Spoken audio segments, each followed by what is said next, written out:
오늘은 우리가 히브리서 10장의 19절부터는 우리가 19절부터 히브리서 13장까지는 이론편과 실천편 중에 실천편입니다. 오늘 그 첫 번째 시간 소망이 우리의 등불이다라는 제목으로 말씀을 함께 할까 합니다.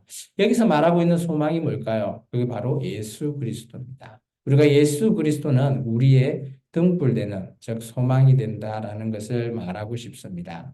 우리가 1장부터 10장 우리가 지난주 18절까지 해서 히브리스의 이론편을 살펴봤습니다. 간단하게 다시 한 번 더 좀 정리해 보면 이렇습니다. 예수님은 이런 분이시다라는 거죠. 천사보다 더욱 뛰어나시고요. 선지자보다 완전하시다랍니다. 그리고 모세보다 더 완전하고 모세보다 더 법으로 높다라고 말하고 있습니다. 여호수아가 말했던 그 안식일을 예수님께서 주시러 오셨다라고 하시고 또 대제사장이 멜기세덱 반차를 따른 예수님께서 완벽한 제사장으로서 십자가의 제사를 드리는 그런 제사장으로 대제사장으로 오셨고요. 그리고 율법의 제사 제도를 폐하고 새로운 예수님의 제사 제도를 완전하게 하기 위해서 오셨다라고 합니다. 그래서 예수님께서는 이 땅에 율법을 폐하러 오신 게 아니라 제사 제도만 폐하게 되고요. 그리고 예수님은 그 율법을 완성하러 오셨다라는 겁니다. 여기서 말하는 완성은 바로 구약의 제사 제도를 대신한 예수님의 십자가의 제사를 말하고 있습니다. 그래서 지난주에 우리가 봤던 히브리서 10장 11절부터 14절까지 내용은 예수님의 이 제사 제도가 구약의 제사보다 더욱 완전하고 또 우리에게 구원으로 인도하는 그 길, 오직 한 길이 열려 있다라는 것을 말하고 있습니다. 이런 예수님을 여러분은 따르시겠습니까? 라는 것이 히브리서 1장부터 10장에서 말하고 있는 그죠? 예수님을 가르쳐서 여러분이 이런 예수님을 믿고 있습니다. 그런데 여러분이 이 기독교를 떠나서 다시 유대교로 돌아가시겠습니까? 라는 겁니다. 오늘 우리가 본문에서 아직 읽진 않았지만 본문의 내용에 보면 배교한다랍니다. 배교가 그 종교를 떠나는 거죠. 유대교를 출교해서 힘들게 출교해서 기독교를 믿었는데 삶이 어렵고 또 생활이 불안정하고 너무 고난과 핍박을 받다 보니까 다시 유대교로 돌아가려고 하는 그런 자들이 생겼다라는 거죠. 그런 자를 배교자라고 말하고 있습니다. 그런 자에 대한 경고도 말하고 있어요. 오늘 우리가 좀 전에 봤던 말씀을 다시 한번 볼까요? 19절에 보면 그러므로 좀 전에 얘기했던 예수님은 제사 제도로서 완벽하고 우리에게 구원을 주신 그런 예수님이 구약의 제사하고는 비교도 안 되는 예수님의 피로 새로운 성소에 들어갈 수 있는 우리가 되었다라는 거죠. 여기서 말하고 있는 그 성소 안에 지성소까지 들어가는 그 휘장이 오늘 찢어졌다고 마태복음에 얘기하죠. 그 내용을 20절에 이렇게 얘기하고 있습니다. 그 길, 예수님이 십자가에서 제사로서 완벽한 제사의 그 길은 휘장 가운데 새로운 살 길을 여셨다라는 거예요. 예수님의 육체로 말미암아 휘장이 찢어졌습니다. 그런 말미암아 그죠? 우리는 예수님으로 말미암아 하나님 앞에 나아갈 수 있는 새로운 살 길이 열렸다라고 말합니다. 이것이 우리가 지금 기독교인들이 하나님 앞에 구원받는 길이라는 겁니다. 이게 구약의 제사 제도와 비교해서 이렇게 설명하고 있는 거죠. 그리고 예수님은 멜기세덱 반차를 따른 대제사장으로서 하나님의 집을 다스리는 큰 제사장으로 그곳에 계시죠. 그래서 오늘 22절에 보시면 이제 우리는 악한 양심으로부터 벗어나고요. 또 우리가 그죠? 우리의 몸은 맑은 물로 씻음 받았다잖아요. 우리가 예수님으로 말미암아 세례를 받으셨잖아요. 그로 말미암아 이제 우리 교회는 참 마음과 온전한 믿음으로 하나님 앞에 나아가기를 원한다는 거예요.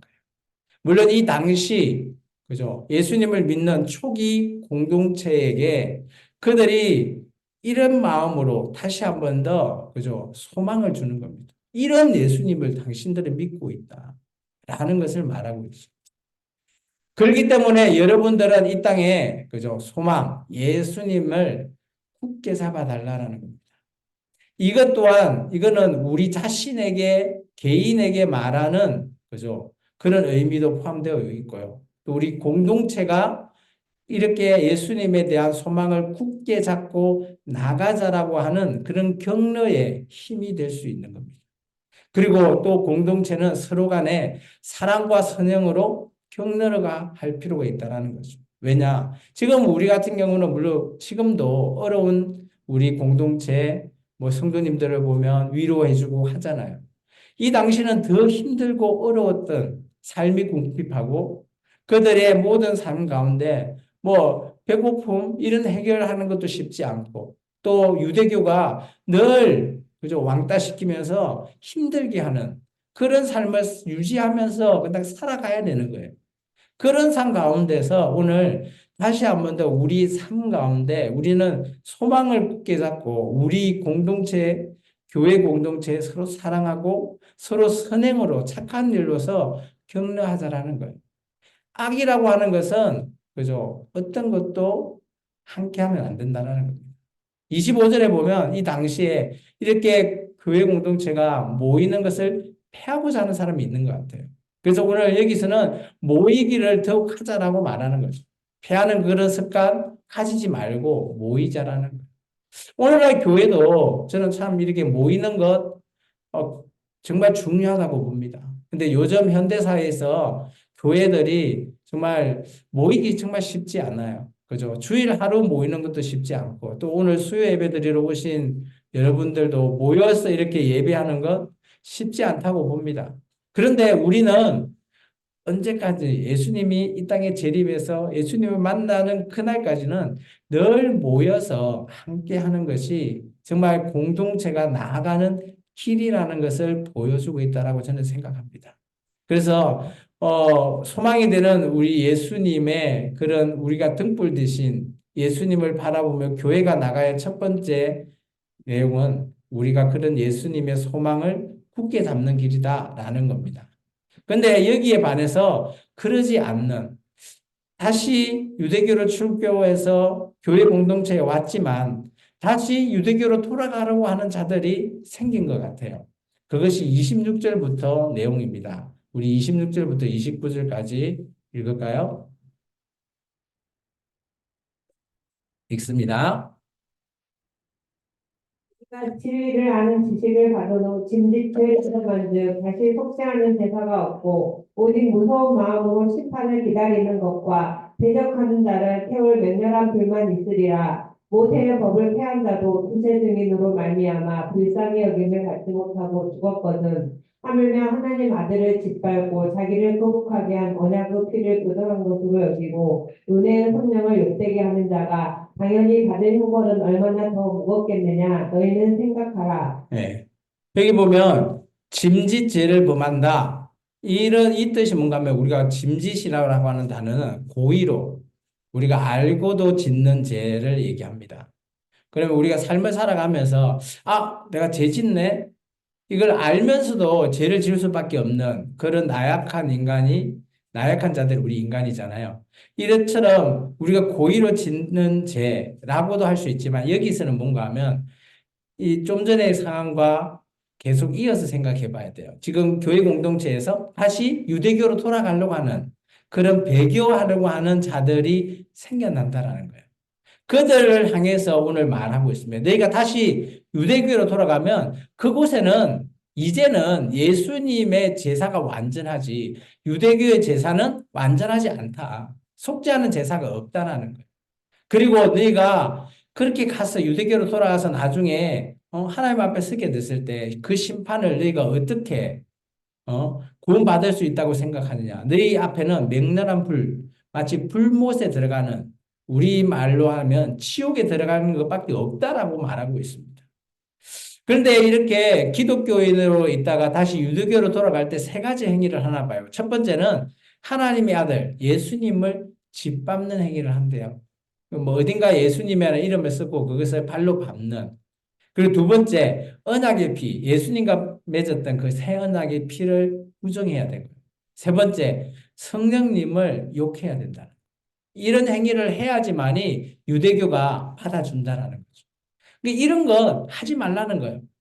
30절 보시면 31절 보면 원수 갚는 것. 이제 그렇게 했을 때 오늘 이 기독교인들은 공동체가 너무 힘들고 어렵지만 그들을 힘들게 한 저들 원수를 갚는 거가 너희 몫이 아니라 오늘 하나님의 몫이라는 겁니다. 내가 갚겠다. 그러니까 예수님께서 그들을 심판하겠다라는 거지. 너희는 이 땅에서 정말 그렇게 돌아갈 생각하지 말라라는 겁니다. 다시 너희가 그렇게 돌아가게 되면 얼마나 그 죄가 더 클 거냐라는 것을 얘기합니다. 알고도 지은 죄가 모르고 지은 죄보다 더 크다라고 말하잖아요. 그 말을 오늘 말하고 있는 거예요. 그러면서 오늘 이렇게 얘기합니다. 두 번째, 너희가 삶에 적용해야 되는 것을 얘기하고 있습니다. 우리 32절부터 35절입니다. 전날에 너희가 빛을 받은 후에 고난의 큰 싸움을 견디어낸 것을 생각하라. 또 비방과 해안으로서 사람에게 구경거리가 되고 혹은 이런 흉터에 있는 자들과 사귀는 자가 되었으니 너희가 갇힌 자를 공경하고 너희 소유를 빼앗기는 것도 기쁘게 당한 것은 더 낫고 진수한 소유가 있는 줄 알미라. 그러므로 너희 담대함을 버리지 말라. 이것이 큰 상을 얻게 하느니라. 이게 보면 32제 전날, 이게 이전에 유대교 출교할 때 모든 거 다 뺏겼잖아요. 그리고 40에 가만 한 대 그 매도 맞고 그렇게 왔는데 지금 그 고난과의 큰 싸움을 견뎌내고 있는 이런 삶이 계속 힘든 삶이 지속되다 보니까 회의감이 드는 거죠.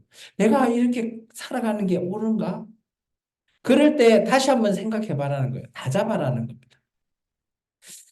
잘 생각해 보면 너희가 옛날에 출교 당했을 때 소유 뺏겼죠. 그리고 구경거리가 되고 침도 막 배텀을 받고 그런 자였지만 이제는 그들보다 예수님을 믿는 게 더 낫고 영원한 예수님의 소유가 되는 것을 알아라는 거예요. 그것에 대해서 다시 한 번 더 생각해라는 거죠.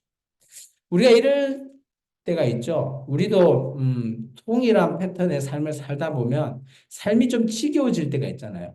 내가 왜 이렇게 살고 있지?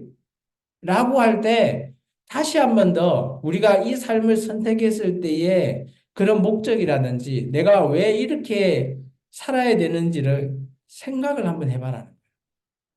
깊게. 그러면서 그 생각과 함께 어때요? 담대함을 버리지 말고. 여기서 담대함은 예수님을 믿고 선한 삶으로 살아가는 끝까지 살아가겠노라고 결단하는 담대함을 말하는 거예요.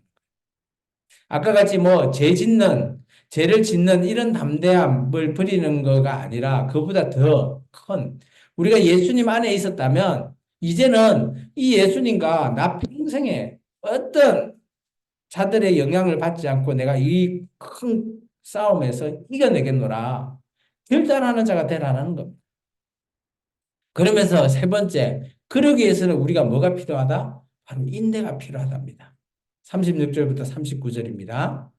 너희에게 인내가 필요함은 너희가 하나님의 뜻을 행한 후에 약속하신 것을 받기 위함이라. 잠시 잠깐 후면 오시리가 오시리니 지체하지 아니하시리라. 나의 의인은 믿음으로 말미암아 살리라. 또한 피로 물러가면 내 마음이 그를 기뻐하지 아니하리라 하셨느니라. 우리는 피로 물러가 멸망할 자가 아니요 오직 영혼을 구원함에 이르는 믿음을 가진 자니라. 여기 두 가지 자를 얘기하고 있죠. 교회 공동체에 있으면서 다시 유대교로 돌아가려고 하는 자를 이렇게 표현하죠. 뒤로 물러가는 자.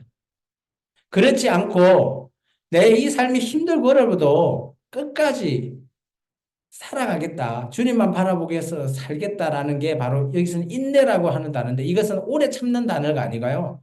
내가 모든 것들이 이게 히프모네라는 뜻이라 해서 한 길을 똑바로 가겠다는 거예요. 내가 예수님을 믿기 했으면 그 예수님 믿는 그 길, 다른 곁눈질을 보지 않고 그 한 길을 끝까지 내가 가겠노라.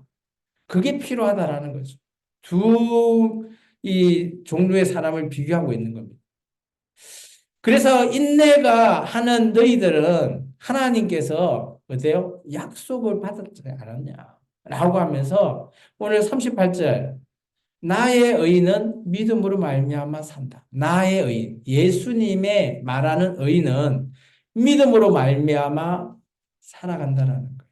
그래서 우리가 믿는다라는 것, 이 믿음이 중요하다는 거예요. 그래서 우리의 영혼 구원함은 우리가 믿음으로 말미암아 우리가 가질 수 있는 믿음을 가진 자만이 살 수 있는 영원히 살 수 있는 구원함에 이를 수 있다라는 걸 말하고 있어요. 그러면 잘 한번 생각해 보시면 오늘 소망을 그저 꿈꾸는 우리가 취해야 될 세 가지가 있어요. 첫 번째, 예수님이라고 하는 그 소망을 굳게 잡는 것. 두 번째, 이 땅에서 다른 것 하지 않고 예수님만 그 길만 따르면서 담대하게 그저 모든 것들을 다 버려버리는 겁니다. 세 번째, 그 길을 온전히 인내함으로 나아가는 길. 이게 오늘 소망을 가진 자가 우리 삶에서 실천해야 되는 것입니다. 저는 이게 그 당시 히브리인들에게도 필요하겠지만 지금 교회에게도 충분히 필요하다라고 봅니다.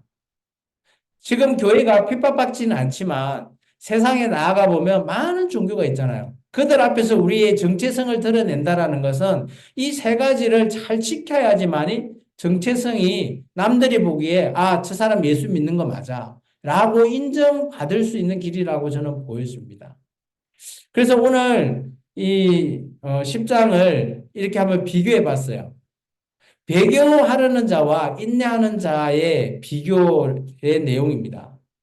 아까 힘들어서 다시 유대교로 돌아가려고 하는 자, 그걸 배교하려는 자죠.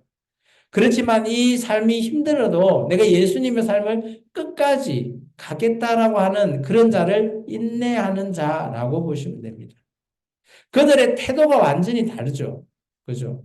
그들은 예수님을 부정하고 성령님을 욕되게 하고 언약의 피를 부정하는 그래야지만이 그들이 그죠? 다시 돌아갈 수 있고 그와 반대로 우리가 힘들지만 예수님이라고 하는 소망을 굳게 잡고 담대함을 버리지 않고 끝까지 인내해야 하는 그런 자. 그게 지금 우리에게 필요한 자다라고 말하고 있습니다. 그런 모든 것에 대한 결과를 보면 배교한 자는 나중에 무거운 형벌을 초래하게 됩니다. 그와 반대로 끝까지 인내하는 자에게는 오늘 영생이라고 하는 영원 구원함을 주신다라고 하셨어요. 그래서 오늘 예수님으로 말미암아 우리가 어떻게 실천하면서 살아야 되냐라고 했을 때 첫 번째 소망이라는 소망을 꿈꾸는 자. 소망을 위해서 세 가지. 소망을 굳게 잡고 담대히 부리지 않고 끝까지 인내하는 자. 그런 자가 오늘 소망의 그죠? 소망을 향한 우리의 등불 대신 예수님의 그 삶을 따라가는 자라고 말할 수 있다라는. 우리 말씀을 같이 읽고 끝낼까요? 같이 읽겠습니다. 우리의 신앙에서 더 풍성하게 하는 결정적인 요소인 소망을 굳게 잡고 담대함을 버리지 말고 끝까지 인내하자라는 말씀을 이제 실천합시다. 오늘 저와 여러분이 이 세 가지 우리의 삶 가운데 실천할 때 우리가 예수님이라고 하는 그 소망을 꿈꾸며 또 우리에게 등불 대신 예수님의 존재가 될 줄 믿습니다. 기도하겠습니다. 주님 감사합니다. 오늘도 귀한 말씀을 통해서